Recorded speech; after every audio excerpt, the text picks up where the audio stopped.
la peur, la réussite. Regardez la Torah, ce qu'elle nous enseigne. Paragraphe 20 de Dvarim. Le dernier livre de la Torah, verset numéro 1. Si tu pars en guerre, n'aie pas peur, car Dieu est avec toi. Alors le Rav Simcha Zissel dit, mais pourquoi parler de dire que Dieu n'est pas avoir peur? Attention, n'aie pas peur. Mais bien sûr, Dieu est avec nous. Pourquoi dire ça? Écoutez bien la réponse. Le Ori Cheskel dit, parce que en vérité, si j'ai peur, eh ben, je risque de pas gagner la guerre. Si j'ai peur, ça veut dire que j'ai pas confiance en Dieu. Et si j'ai pas confiance en Dieu, je risque de perdre la guerre. La peur, elle nous fait perdre nos moyens. La peur, elle nous empêche d'avancer.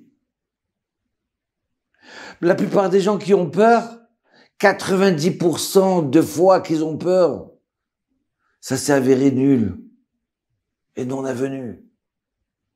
Donc l'ennemi numéro 1 de la personne, de chaque homme et de chaque femme, c'est la peur. C'est pour ça que là, la Torah nous dit, tu n'as pas le droit d'avoir peur. Mais comment on peut commander son cœur? Comment on peut commander ces sentiments-là? Tu sais comment? Il faut que tu aies une émouna forte. Il faut que tu aies une foi en Dieu extraordinaire. Parce que si tu as peur, alors tu perds ta foi en Dieu. Et si tu perds ta foi en Dieu, donc tu ne peux pas gagner la guerre. Pourquoi? Parce que si tu es pas avec moi, comment tu veux que j'avance dans la vie? Comment tu veux que je réussisse? Il y a tellement de hauts et des bas. Il y a tellement de difficultés. Il y a tellement de problèmes. Que si j'ai pas la émouna, j'ai pas une foi vraiment en Dieu, en moi, je peux pas avancer. Donc la émouna, qui est la foi en hébreu, cette émouna-là, elle nous aide à gagner. Elle nous aide à avancer. Comme je vous ai dit, l'ennemi numéro 1, c'est la peur. Mais alors, comment on fait pour pas avoir peur? Il faut pas démarrer là-dedans. Il y a des chemins, il faut pas rentrer. Il faut bloquer tout de suite. Dès qu'on commence à avoir une peur, il faut pas penser à la suite. Et puis vous savez quoi? On est trop intelligent. On entend trop d'informations. Attention, une fois, celui-là, il a pris la voiture, il est arrivé ça, et celui-là, il a fait ça, il est arrivé ça. On a tellement d'informations qu'on a peur. Regardez combien, un exemple. Vous allez chez un docteur. Le docteur dit, écoutez, prenez ce médicament, tout est bien, très bien. Ça va s'arranger. On prend le médicament, on le prend, et ça s'arrange. Le même docteur qui prend lui ce médicament, il rentre chez lui avec l'angoisse. Ah, parce que peut-être que il y a des chances que cette maladie, elle peut partir et déborder là-bas. Et puis ce médicament, il peut causer telle chose. Et puis ça, il a tellement de connaissances qu'il perd la foi en Dieu. Donc alors, il faut renforcer notre foi. Renforcer notre émouna. Oui, on arrive des fois devant un mur. Oui, c'est des fois impossible. Mais c'est là qu'il faut faire marcher sa émouna. Si tu as une confiance, et regardez le passou, qu'est-ce qu'il dit extraordinaire. Tout de suite après, il dit, Shema Israël, Ve'amar alehem, et tu vas leur dire, Shema Israël, écoute Israël. C'est là qu'il faut fermer les yeux et dire, écoute Israël, l'Éternel est notre Dieu, l'Éternel est un. Quand une personne vient et dit matin et soir, c'est une mitzvah de dire le Shema Israël le matin et de dire le soir. Donc à ce moment-là, on fait rentrer notre émouna.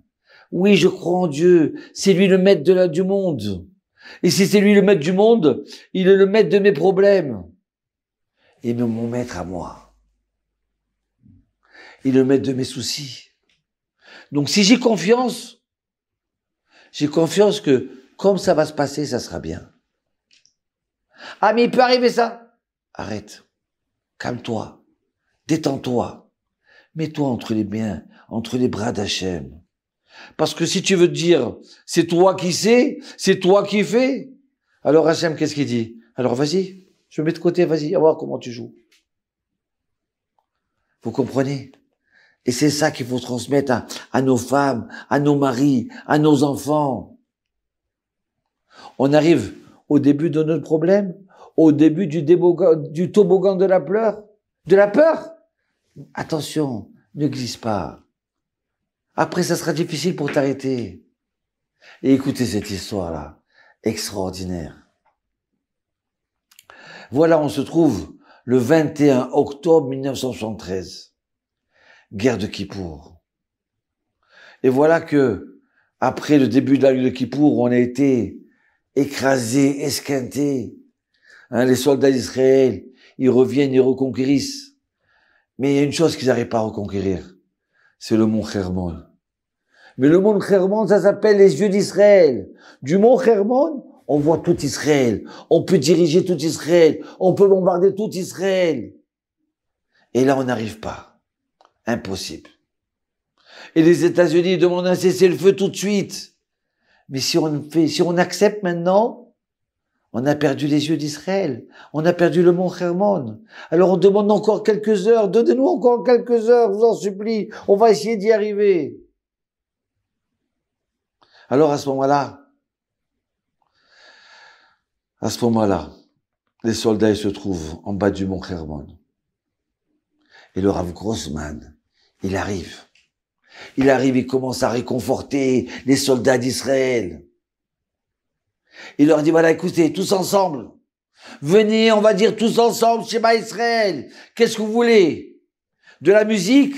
Ou de rigoler? Ou alors, tous ensemble, on va dire Shema Israël. Vous savez quoi? Tous les soldats, ils ont dit, on veut dire Shema Israël. Les religieux, les non-religieux, tous. Et alors, à ce moment-là, vous savez quoi? De l'autre côté, où se trouvent tous les soldats, et ils se mettent à crier tous ensemble, Shema Israël Adonai Eloheinu Adonai Echad. Il y en a qui pleurent. C'est leur première fois qu'ils disent Shema Israël. C'est leur première fois qu'ils dévoilent à Dieu combien ils ont confiance en lui.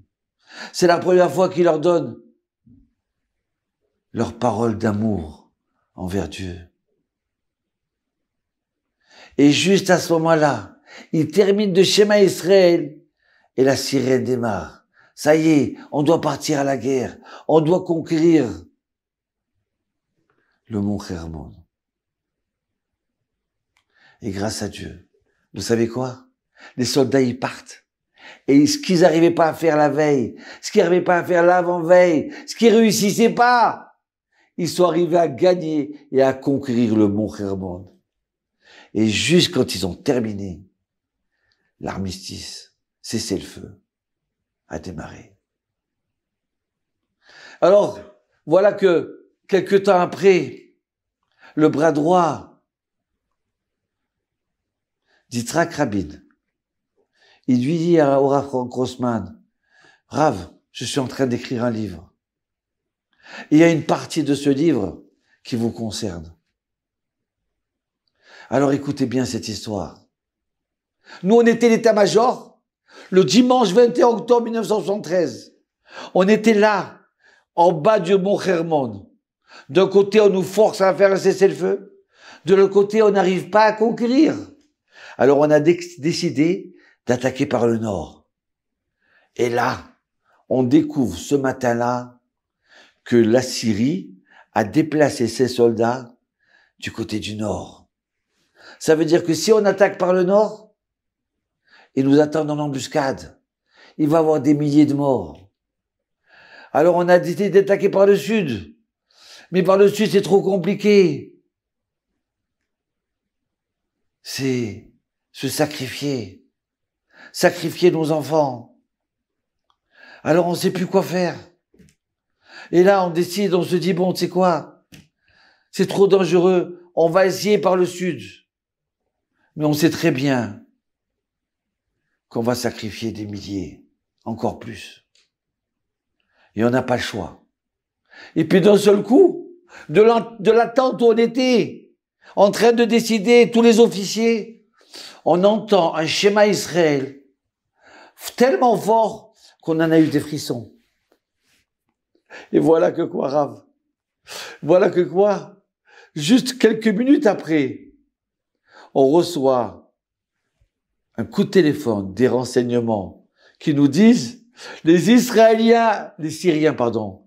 Syriens ont décidé de déplacer les soldats qui sont sur le nord du Hermon vers le sud. Alors, on a démarré le combat et on a gagné. Tu comprends, Rav? On dirait que les soldats syriens, les généraux, ils ont entendu Shema Israël, que Dieu leur a mis comme ça dans la tête, allez maintenant, hop, on change d'endroit, on les laisse passer. Et là, on a reconquéri le mont Hermon. Rav, Shema Israël, Adonai Eloheinu, Adonai Echad.